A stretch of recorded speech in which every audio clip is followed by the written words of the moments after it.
महिलांना न्याय मिळालाच पाहिजे. निर्दोष आईंची हत्या माफ करायची नाही. निर्दोष मातांना न्याय मिळालाच पाहिजे. निर्दोष मातांना न्याय मिळालाच पाहिजे. निर्दोष मातांना न्याय मिळालाच पाहिजे. दोषी डॉक्टरांवर कारवाई झालीच पाहिजे. मृत्यूचा अहवाल पुढे आणा. पोलीस कारवाई पुढे करा. पोलीस प्रशासन मुर्दाबाद. पोलीस प्रशासन मुर्दाबाद.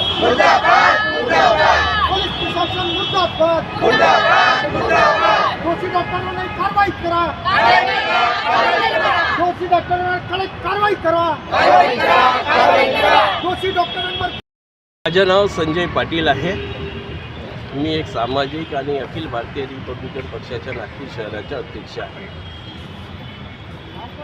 नागपूर परिसरामध्ये लता मंगेशकर रुग्णालय डिगडो हिंगणा या रुग्णालयामध्ये मागील 2-3 महिन्यापासून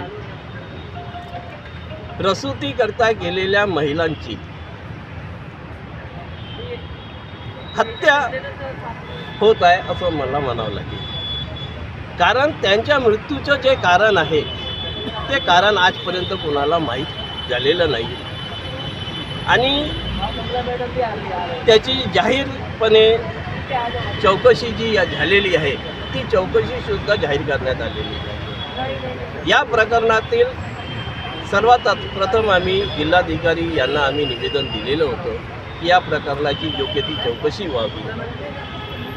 त्यावर डिप्टी डायरेक्टर आरोग्य विभाग यांनी एक चौकशी समिती नेमली. त्या चौकशी समितीचे प्रमुख म्हणून जिल्हा शल्य चिकित्सक म्हणजे सिव्हिल सर्जन यांच्या अध्यक्षतेखाली एक समिती बनवण्यात आली. या समितीने लता मंगेशकर रुग्णालयामध्ये जाऊन जो अहवाल तयार केला तो अहवाल त्यांनी आजपर्यंत जाहीर केलेला नाही. माहितीच्या अधिकारामध्ये डिप्टी डायरेक्टर आरोग्य विभाग यांनी म्हटलं की तुम्ही माहितीच्या अधिकारामध्ये तो अहवाल मागा. माहितीच्या अधिकारामध्ये अर्ज केल्यानंतर त्यांनी मला सरळ पत्र दिलं की रुग्णाचा जो अहवाल आहे ही गोपनीय माहिती असते आणि हे गोपनीय माहिती असल्यामुळे ती आपल्याला देता येत नाही. त्यानंतर मी प्रथम अपील दाखल केलेली आहे सिव्हिल सर्जन नागपूरकडे. त्याची 5 जानेवारी ही तारीख दिलेली आहे. तर 5 जानेवारीला ते अहवाल देतात की नाही देत ते माहीत नाही. परंतु हा जो प्रकार सर्व चालू आहे चौकशीचा प्रकार पूर्णपणे राजकीय दबावाखाली येत आहे. राजकीय दबावामुळे शासन आणि प्रशासन लता मंगेशकर या हॉस्पिटलवरती कुठल्याही प्रकारची कारवाई करीत नाही आणि त्यामुळे आज आम्ही या ठिकाणी नारे निदर्शनचा कार्यक्रम केलेला आहे की या सिव्हिल सर्जन यांनी जे केलेली जी चौकशी आहे ती चौकशी ज्या पद्धतीने ते वागत आहे त्यामुळे आम्हाला ती त्यांची जो चौकशी अहवाल आहे तो आम्हाला मान्य नाही आहे. म्हणून IPS अधिकारी यांच्या नेतृत्वाखाली पुन्हा नव्याने एक चौकशी समिती नेमणूक करावी आणि IPS अधिकाऱ्याच्या मार्फत या पूर्ण प्रकरणाची चौकशी करावी जेणेकरून मृतक महिलांना न्याय मिळेल. पाटील साहेब मला सांगा. नाही, पोस्टमॉर्टम हे एम्समध्ये झालेलं आहे आणि त्याच्यामध्ये फक्त आम्हाला इतकी माहिती दिलेली आहे की छातीमध्ये पाणी भरल्यामुळे हे मृत्यू झाला. तर एका महिलेच्या छातीमध्ये पाणी भरलं असेल, दुसरीच्या तर नसेल, तिसरीच्या तर नसेल, चौथीच्या. हा प्रकार काय आहे? आणि प्रसूतीच्या दुसऱ्या दिवशी असं का होत आहे?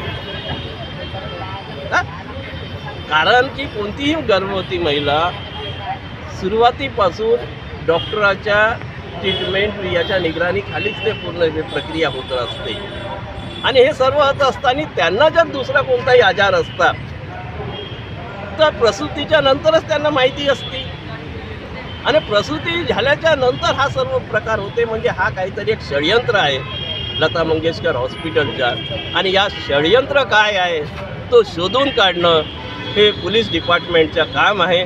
म्हणून आम्ही IPS अधिकाऱ्याच्या मार्फत चौकशी व्हावी अशी ही आम्ही मागणी करतो. यानंतर आम्ही जिल्हाधिकारी कार्यालय इथे जाऊन जिल्हाधिकारी साहेबांनाही विनंती करणार आहोत. आणि आरोग्यमंत्री जे आहेत, आरोग्यमंत्र्यांना मागे आम्ही असेंब्लीच्या पिरियडमध्ये भेटलेले आहोत, त्यांना निवेदन दिलेलं आहे. प्रधान सचिव आरोग्य विभाग यांनासुद्धा दिलेलं आहे. ही चौकशी जेव्हापर्यंत होत नाही आणि या महिलांना न्याय मिळत नाही तेव्हापर्यंत आम्ही चूप बसणार नाही. महिला आहेत, आतापर्यंत चारच महिला झालेल्या आहेत. येऊन आणखी होण्याची असं अपेक्षा जास्त आहे. आहे, परंतु 4 महिलांचा हे प्रकार उघडीस आलेला आहे. ठीक आहे. ओके. मी रेखा नारायण भोदिले बोलून राहिली, वार्ड नंबर 1 मधून. माझ्या मुलीला डिलेव्हरीसाठी नेलं 16 तारखेला, भरती केली. भरती केल्यानंतर एक दिवस त्यानं नॉर्मलची वाट पाहिली. वाट पाहिल्यानंतर मग त्यांनी 17ला 5:30 वाजता सिजर केलं. माझ्या मुलीला तंदुरुस्त होती, तिला काहीच झालेलं नव्हतं.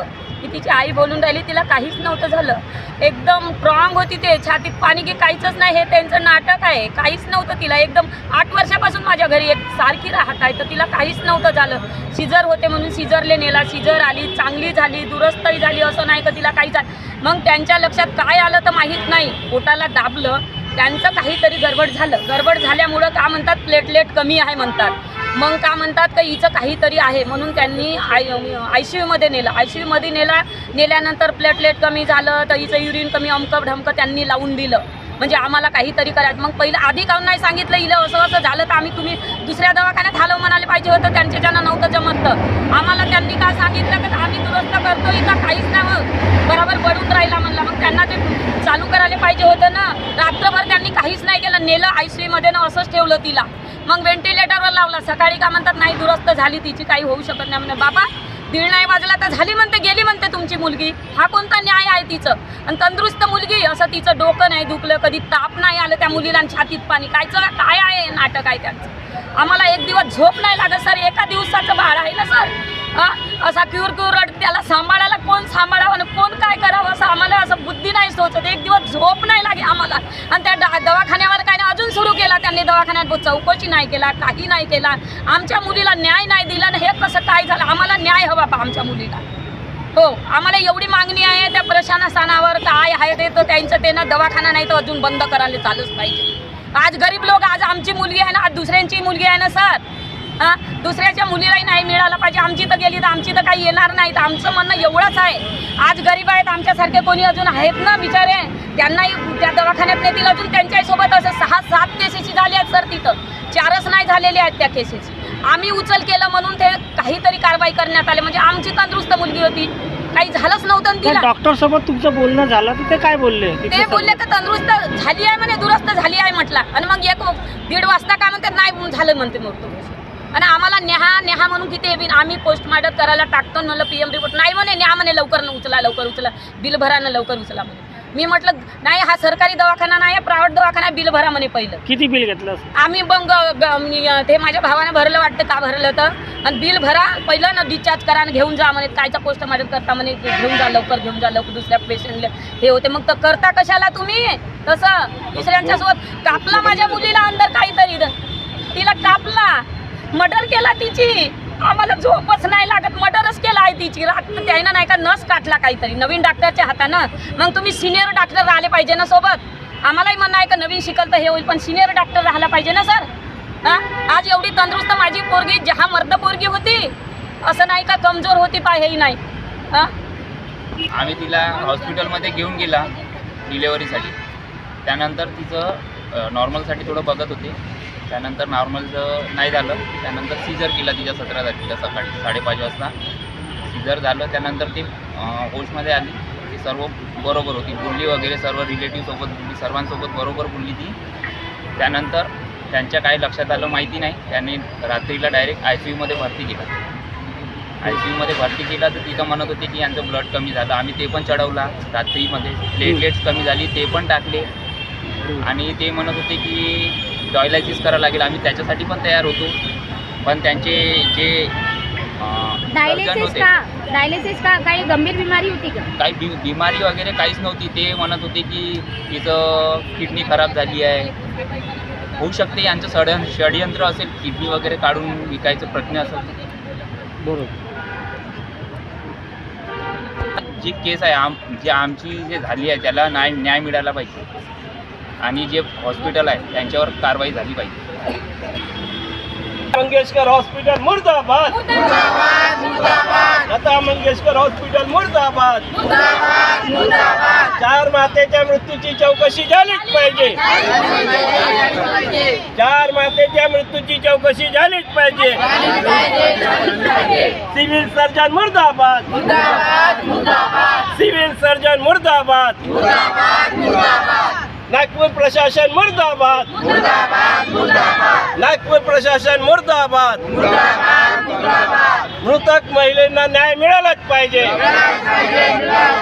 मृतक महिलांना न्याय मिळालाच पाहिजे.